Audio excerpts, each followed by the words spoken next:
I had said from the beginning that I wasn't going to do Cody's work for him. I'm not going to give him the assist by just evaluating the apology tour or even Sister Wives and his conduct on Sister Wives from this point forward, giving him a clean slate, pretending like they don't have a past, like we don't have a recorded history of not only how he treated these women, but how these women say they felt during the time when they were together with Cody. I think that that's a key part. And I'm going to break this down because essentially Christine's apology is broken into two parts.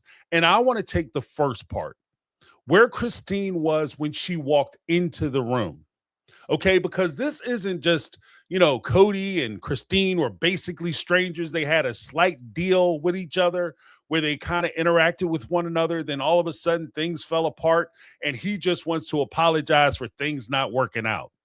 This is a situation, especially when it comes to Christine, where Cody has historically humiliated her repeatedly with things that have fallen out of his mouth, things that he's said about her, ways that he's described her.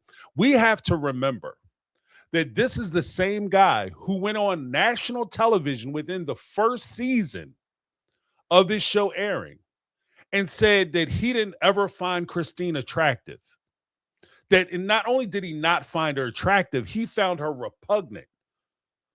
That she made his stomach nauseous when he thought about her in that way. Here she is, a young lady sitting in the back seat, going to get some food on a road trip, offering him some, thinking she's being cute and just settling her needs because he didn't buy anything for her to eat. So she went and bought herself something to eat and she's content and she's thinking she's doing everything okay. And to him, that was disgusting.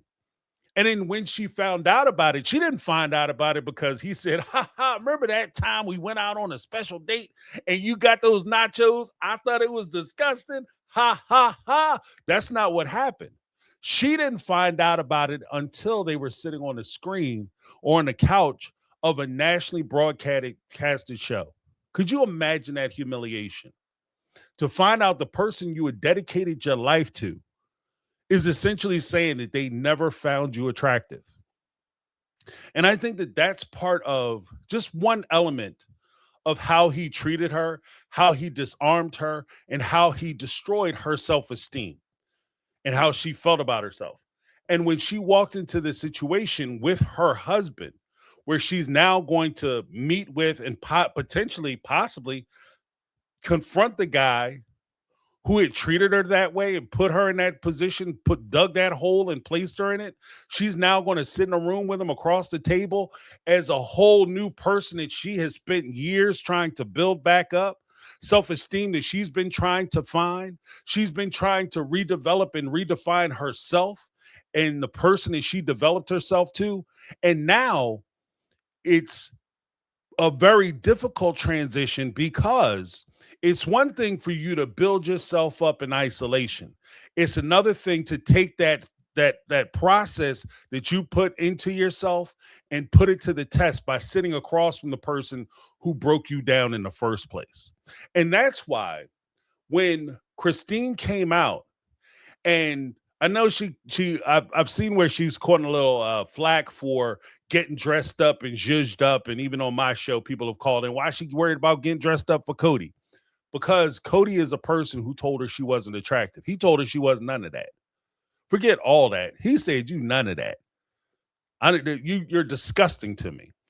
So in that instance, one of the key things that I really picked up on is when she came out and she, is get herself dressed up and ready to go meet with Cody. She comes out and the first thing David said to her was that, wow, you're sexy as hell. You look good. Trying to reinforce that feeling of self-esteem, that hard-won self-esteem, because at the end of the day, it wasn't that she was unattractive or unworthy. She was just with a person who didn't appreciate who she was. And now she's with a person who appreciates who she is, what she looks like, what she brings to the table, her aptitude of being an attractive woman and seeing her as a sexual partner who's, meeting all those needs. Let's take a listen to what David said when Christine first came out. And I think this is actually kind of special. Oh, hello, love. Hello. Wow, Hey. you look really pretty Thank you. and You sexy. look, oh, well, thank you. Yes. Thanks, babe. You ready to leave? Yes, you look lovely. I love that. Lovely. You look wonderful. Thank you for this.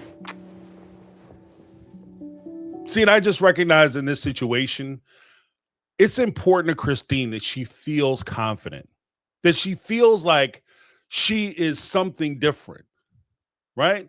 Because when she was with Cody, you feel when you've been subjugated, you've been oppressed in a certain manner, when you leave and you build yourself back up, you want to feel powerful and you want to show him who you are now. When I was with you, I was broken down, I was destroyed, but I've rebuilt myself bigger, better, stronger, and this is who I am now.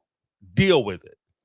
And I think that it's important that David is there to supply that encouragement for her as she walks into it, because too often when you've been treated a certain way in a relationship, when you're confronted with the person who's treated you that way, it's too easy for you to fall back into the same old routine, the same old habits, and the same old positions of inferiority that you were made to feel while you were in that relationship.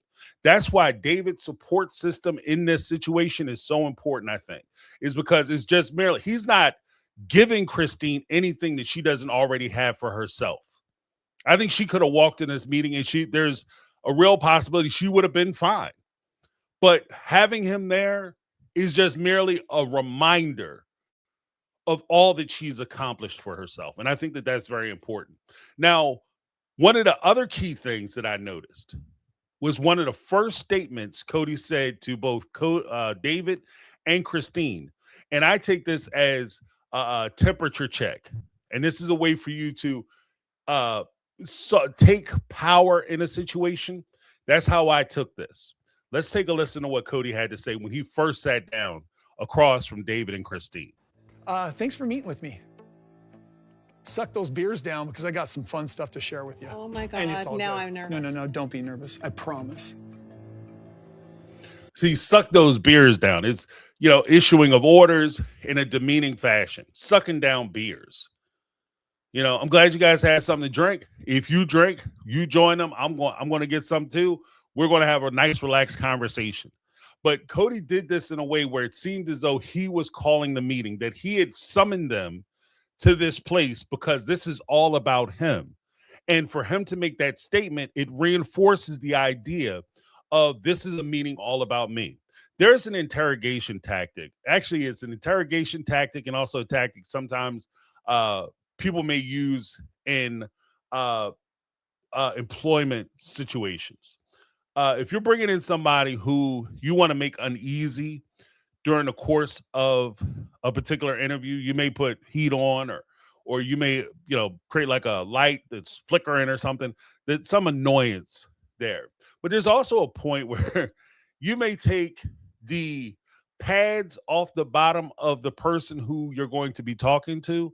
You take the pads off the front of their seat and somehow elevate the seat so they're always kind of leaning into you, so that way that signal gives them a physical symbolism that they are to be listening to what you have to say and they're interested in what you have to say, and they can never truly get comfortable. Or you take off one or two of those pegs so that the chair kind of wobbles, and that way they never feel firm or set, and it creates an uncomfortable situation. And when Cody comes in and he says, suck down those beers, that statement in itself is designed in a way to make you feel uncomfortable. It's to put you on edge. Now, some people will say, well, James, I don't think it's that deep. I do. Because when Cody had talked before about meeting with Janelle, he started talking to her about the weather. And one of the first things he said in his strategy in talking to her about the weather, it was trying to break ice. And if he understands breaking ice, he certainly understands establishing dominance. So that's just my perspective on that particular thing. There's also a point where we'll get into a lot of the beefier part of his apology or the apology in another video, particularly probably after part 2, where he actually gives more meat to his apology and there's a possible confrontation between Cody, David, and Christine. But I definitely want to do it in a recap where I talk about all 3 apologies and why those apologies, at least to date, why they won't work, and what he could have done differently, what I think he could have done differently to actually make the apologies not only work for the people that he was talking to, but also ultimately what his real goal is, to make him more personable for the people whom he's actually apologizing for, which is the audience and fan base. But one of the things that he had said, which establishes to me that this apology tour isn't about Christine or Mary or Janelle. This apology tour is about him and his plans for them and what he wants them to do. He had this to say after he kind of gave one lob of apologies. He gave this excuse as to why Christine needs to take his apology. I want you to be able to heal. And healing will probably, can maybe happen. I can't tell you how it's going to happen or what. But I just feel like if I apologize, you can get in that space where you feel like you're healing. The whole idea of, I want to apologize so you can get in that space where you feel like you're healing. This isn't a plea for her to try to do better or for her to heal, because if you wanted to talk about her healing, a source of her healing is sitting right next to her in the form of her husband. A source of her healing is the fact that she was able to put herself in a position where she was able to get and meet and talk to and eventually marry a person, because she did the hard, necessary work of putting herself back together after your breakup. Because you left her in shambles. She was a broken woman when she walked out of this relationship, and she limped out of this relationship, put herself back together, and put herself in a situation where she was able to meet somebody who was ready for love. Now, one of the key things is, a lot of times we'll put it to David that he somehow saved Christine, or give him that credit that he somehow saved Christine. At the end of the day, I have to say that from my perspective, I think that if a relationship is actually going to work, Christine would have had to have saved herself. She would have had to work on herself, built herself back up, whether it's her self-esteem, her confidence, her ability to trust herself. Those things would have had to been repaired by her. And then once she's completed a lot of that very difficult work, then she is able to find somebody who can appreciate her for her. Finding somebody who is damaged and wounded and not put together, you'll spend all your time trying to get them back up. And once you get them back to 100% of at least not 100% healed person, but on a pathway to becoming a healed person, you don't know what you're going to get. You don't know who this person really is. You just know them as the hurt person. Their relationship to me doesn't feel that way. It seems to me that Christine had already done a lot of this hard work herself. And then when she met David, David was able to appreciate the person that Christine is. He appreciates and recognizes the pain that she went through, but he recognizes the person that she is. And for David, this is the person that she always was. For Cody, he still looks down on Christine. Christine is less than. So much so when he starts talking about healing, what he's talking about is, I recognize that you're still hurt because you're still saying things about me and I don't like it. So what I'm going to do is I'm going to apologize to you, and then you can heal and stop talking about me. But the main purpose is not for her to heal. The main purpose is for her to stop talking about him. Stop saying negative things about him. Stop telling the stories of things that he did to her that makes him look bad. So in other words, you're supposed to ignore your experiences because it doesn't make me feel comfortable.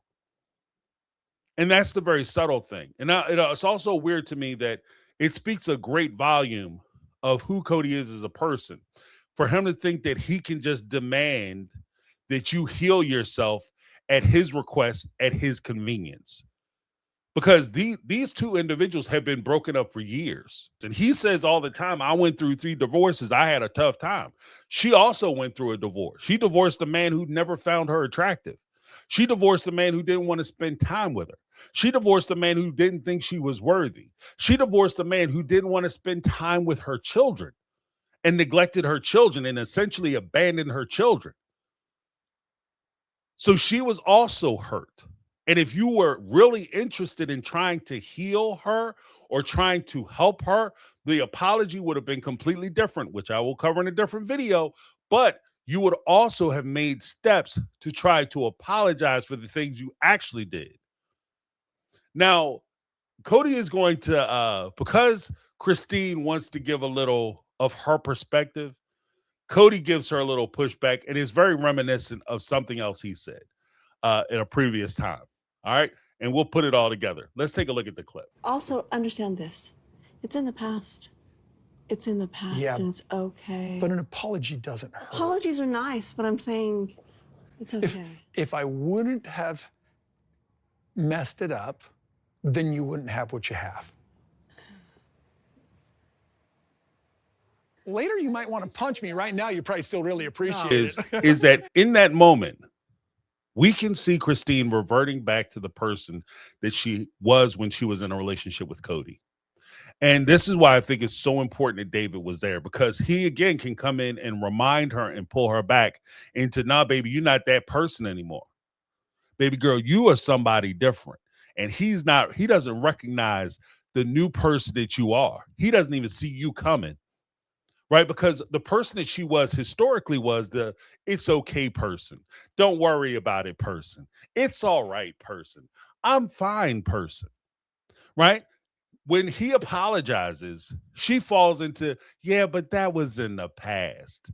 That was a long time ago. It doesn't matter whether it was a long time ago. You deserve an apology for what he did, not for the bullshit he's talking about, but you deserve an apology for the things that he did to you, things he said about you, things that how he regarded you, how he diminished you. You deserve an apology. But you deserve an apology that he recognizes where he did something wrong. Not an apology of a transactional apology where I apologize to you for this and you apologize to me for that. She deserves a genuine apology. And even when Kody comes back and he wants to argue with her, because ultimately when she tries to give her opinion on the apology that he's trying to issue, it is very reminiscent of something he said to her. And I'm going to insert chapter 17 when he was sitting on the porch and he dismissed her after he gets finished yelling at her. And he tells her, thank you for ripping off the Band-Aid so quickly, because it was never going to work if it all had to be about me, as you had always indicated it wasn't. Came into our lives, you did us a favor. You're leaving, I almost feel like it's a favor too. But I don't know, because I'm still upset, because I'm trying to figure this out. So, Don't word it, just think about what I said. no. Soak in that. This is very reminiscent of that moment. And this, again, tells me that Kody not only is he not ready to apologize for the things that he did, because he's currently doing it now. The thing that you should be apologizing for is the thing that you're doing now. You're not listening to what she has to say. You don't care what she has to say. You're giving your perspective, your apology, and you're expecting her to accept it without giving her position on what it is you just said and whether what you just said is enough. And then after he says the whole thing about, if I wouldn't have messed things up, you guys wouldn't be together. One, you're taking credit for their relationship. Completely inappropriate. Two, you're telling David that Christine isn't worth it. That his perspective of Christine is mistaken. Because, you're happy now that I made a way for you to get with her. Later, you may want to punch me in the face. Why would he want to punch you in the face? Because Kody's assessment of Christine is actually true, where he said that she's crazy, mean, manipulative, that she demands too much time. She asks for things that she's not entitled to because she pretends to be the pretty princess and she doesn't deserve to be treated that way. You'll be wanting to punch me in the face later. The funny thing to me is is, do you think Cody would have sat there smiling, laughing, and joking, and ha if Preston would have looked him in the face and said the same thing to him? When Robin's ex-husband had divorced her, if he would have sat across the table from Preston and he'd have said, look, Cody, you're happy now, but after Robin gets finished bankrupting your ass, you may want to punch me in the face. Do you think Cody's response is going to be, yeah, you're right. Or would Cody be upset and angry? Because essentially, even in the vein of the apology, he's still finding a way to diminish and degrade Christine. Even while he has the apology still fresh on his tongue, he's still trying to push venom into this woman, into her ear, into her husband, and into her relationship. So everything that makes her happy, everything that makes her content, everything that has helped her heal, he's trying to actually destroy. Because at the end of the day, this apology tour is not about these women. It's not about him making amends for the things that he did wrong. It's about him. It's about him trying to find a platform where he can find pity and solace from a bunch of strangers, YouTubers and social media people and people on Twitter or X or whatever the hell, who are going to sit there and supposedly feel sorry for him. The guys in the manosphere who are going to talk about how all the women was crazy and Cody was right for treating them the way he did because he's a generous, wonderful man because he did way more than he had to, going back apologizing to these lunatics. So if you come into an apology on that note, from my perspective, you can save your apology. And I will also tag another video where I was talking about McKelty's interview with Pop Psych, and the question came up of how Robin came into the family and why intentions are so important. This is an example. This is an example of why intentions are so important. Why people come into your life, what they intend to do, what their motivations are as to why they do certain things. This is why it's so important. Because, yeah, Cody's apology, maybe it makes you feel good and maybe it helps you to heal. But if you genuinely think about it, if you're going to move forward with him, if you're just using it as a source to heal from a previous relationship, a previous wound, or previous indiscretion, and you're done with him, you're done talking to him, and it's just going to help you to hear it, cool.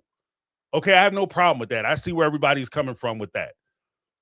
But they have a young child together, and they're going to have to deal with each other. And this conversation could set the platform for which they're going to propel into their new relationship. And it's going to also set the standard of what their new relationship is with each other and how they interact with each other. And if it's based off of the fact that he can sit there and disrespect you and look down upon you and think that you're not only an idiot, that you're easily manipulated, that he can say whatever he wants, that he can give you little soft jabs and soft shots, and he's trying you. That's what we used to say back in the day. He's trying your ass. Okay? He's tried it. You tried it. Where you give a you know, because relationships that are difficult don't start off difficult a lot of times. Domestic relationships don't start off with people calling the cops immediately. They start off with little, quiet jabs, little side remarks. They want to push boundaries to see how far they can go. With the suck down those beers, that's a push. When he says that you got to shut up and listen to what I'm saying, that's a push. He's setting the parameters of how their relationship is going to move forward. And if he's genuinely sorry, he's genuinely trying to do better. He's genuinely coming with the motivation of trying to heal that previous relationship so that they can move forward.